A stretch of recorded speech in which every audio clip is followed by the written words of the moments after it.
Our Real World. Hi everybody! I'm introducing this video today while I put my makeup on, so trying to double task here. I hope that's okay with everybody. I was going to introduce this video with Tim, but we ran out of time. We'll do a video eventually one day talking about how Tim's day can be pretty limiting in terms of making videos, because he only has about an hour free per day, and he often has other stuff that he needs to do. So anyway, I'm introducing this video myself as I get ready to do our favorite thing is hot dogs. So we live in Toronto, and once a year the city comes alive in celebration of documentary films. Hot Docs is one of the world's biggest, if not the biggest, documentary film festivals. And I love documentaries. Tim does too. I've actually been going to this festival for more than 10 years, and it's grown like a huge amount since then. I introduced Tim to Hot Docs actually when we first started dating, or when Tim first moved home from England. And he really loves documentaries too, and he has loved doing hot dogs. And then last year and this year, our wonderful mother-in-law for Christmas, or my mother-in-law, Tim's mother, has given us a festival pass, which means that we can see as many documentaries as we want. Now this year, Tim unfortunately has to work. So he's still going to be seeing movies in the evenings and on the weekends, but I'm taking the whole time off. And I'm going to see as many documentaries as I possibly can. So I think we're going to make a few videos about the festival. Some of it is going to be disability related content and some of it's not. It is kind of neat in terms of disability. The festival has done some pretty good stuff in terms of welcoming disabled moviegoers. One of the things that we take advantage of is that disabled people get attendance in for free. Now this is something that is a huge disability perk and something you see at a lot of events or like attractions where they offer people an extra ticket if they have a disability. Now, the purpose of this is that a lot of people wouldn't be able to go to these types of attractions or events without somebody there to help them.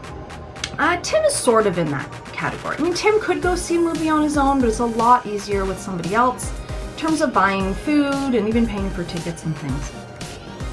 So it feels a little patronizing to be given the disabled discount, but at the same time, it saves a lot of money.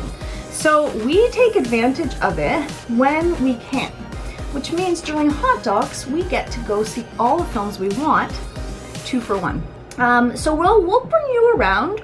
We'll show you the different movie theaters that we go to, because the Hot Docs happen at all different theaters all over the city, which is cool. Some of the different accessibility features, and I haven't decided yet, but we might give you some reviews of some of the films.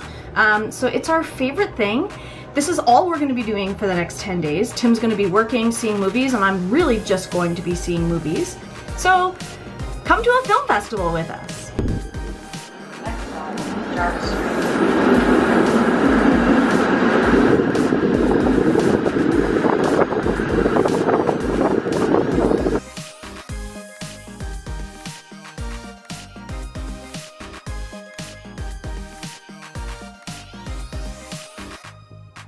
So I just saw my first Hot Docs movie of the year. It was called The Silent Teacher.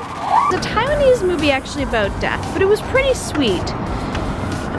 Essentially in Taiwan or in other Chinese cultures, bodies are supposed to stay intact after death, and this has made it very difficult for medical schools to get cadaver bodies for their students to train. So apparently there's a big push to get people to donate their bodies to the medical schools so that they could learn. But they've done this with a lot of respect and dignity for the bodies and for their families.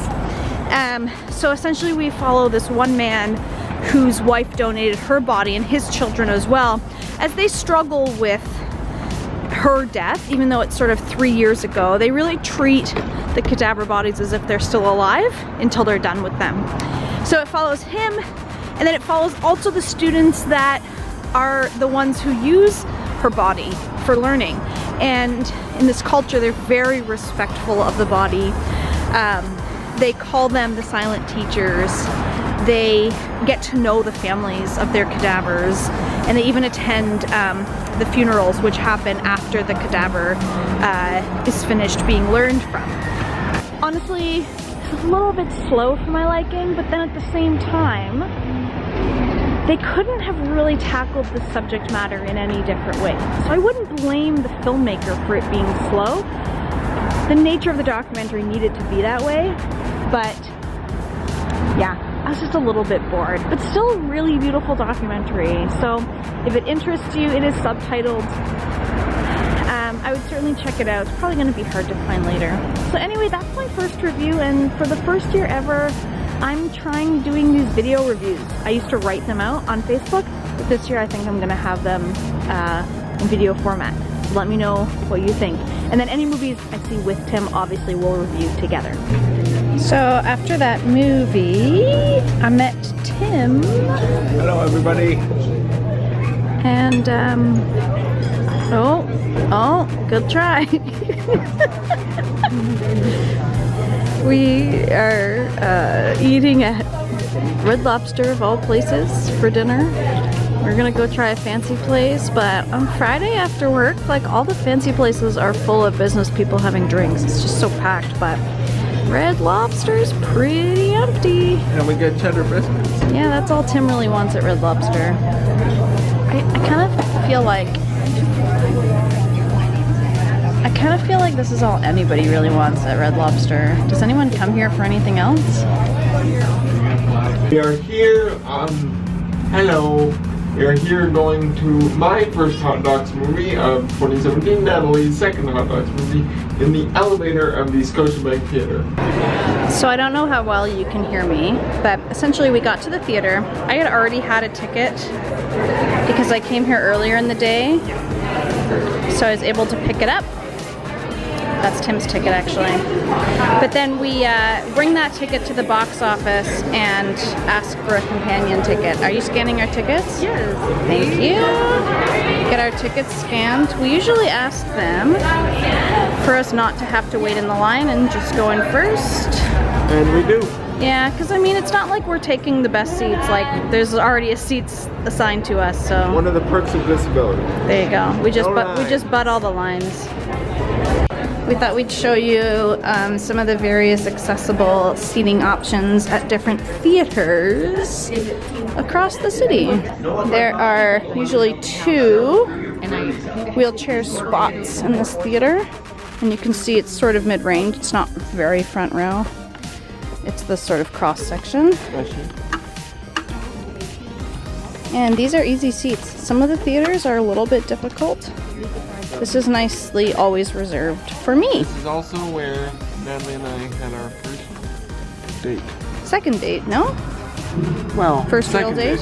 First full date, I suppose, was in a theater in this building, just like this. Didn't we see Inception? We did. What a silly movie. Yeah.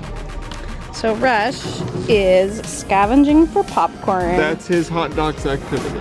He knows better than to eat off the floor, but I guess it's a little bit too enticing.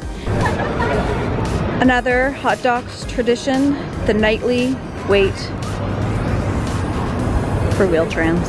It was supposed to be here 10 minutes ago. Not here yet. All right, we saw our second movie. It is midnight.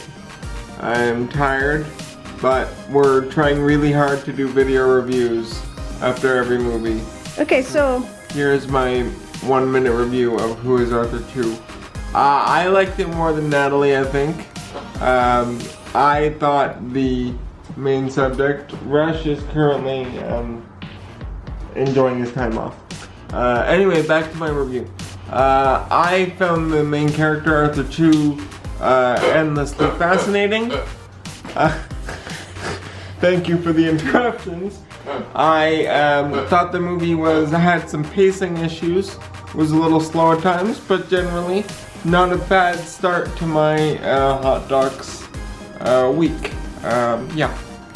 So Who is Arthur Chu was about, surprisingly, Arthur Chu, who I guess won a whole bunch on Jeopardy, but made a lot of people mad because like apparently he played it wrong. And then he's tried to turn his internet fame, like all of his followers into doing better stuff for the world. Like he did a lot of commentary on Gamergate and misogyny in nerd culture, which is kind of cool. I just didn't think the movie delved into any of those topics enough. About half the movie was more about Arthur Chu and sort of his family and his issues with his Taiwanese culture and being like a first generation American, which was fine too, but then, I don't know, it's just frenetic and it was kind of slow. Like I really liked the first half an hour, but the rest of it I was kind of checking my watch. It was okay if you're interested in Arthur Chu.